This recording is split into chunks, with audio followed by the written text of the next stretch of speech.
জেএমচিএইচত বিদ্ৰোহ চিকিৎসকৰ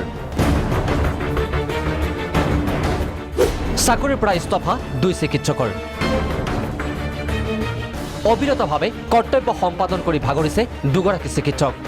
সেয়ে চাকৰিৰ পৰা ইস্তফা দিয়ে যোৰহাট মেডিকেল কলেজৰ 2 চিকিৎসকে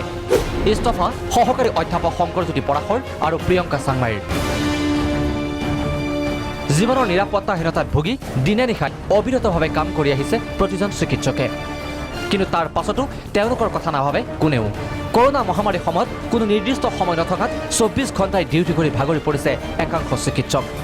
30 জুলাইৰ পৰা 8 আগষ্টলৈ ডিউটি কৰি মাত্ৰ 4 দিনহে অফ পাইছিল পৰাশৰ আৰু চাংমায়ে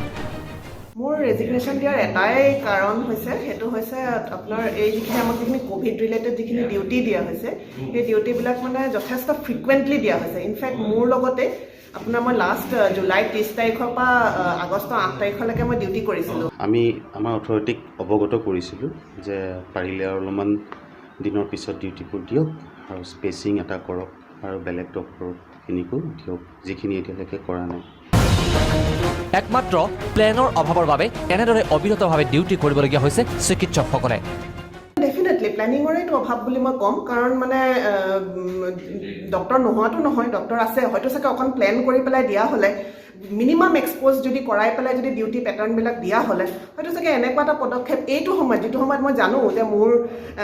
মোৰ ছাবজেক্টটোৰ বা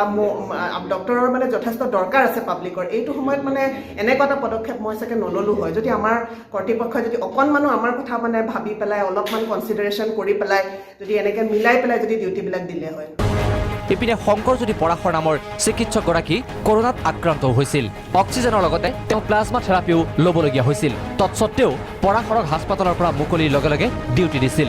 সম্পূৰ্ণৰূপে সুস্থ হৈ নুঠোতেই ডিউটি দিয়াক লৈ অসন্তুষ্ট হয় চিকিৎসকগৰাকী 15 তাৰিখে মই নিজৰ স্বাব টেষ্ট দি পেলাই মই কোৱাৰেণ্টাইন শেষ কৰি ঘৰলৈ গৈছিলোঁ 15 তাৰিখৰ পৰা মানে 4 দিনহে গেপ পালোঁ 19 তাৰিখৰ পৰা আকৌ ডিউটি দি দিলে যিটো মানে কোনোপধ্যে পচিবল নহয় এজন মানুহৰ কাৰণে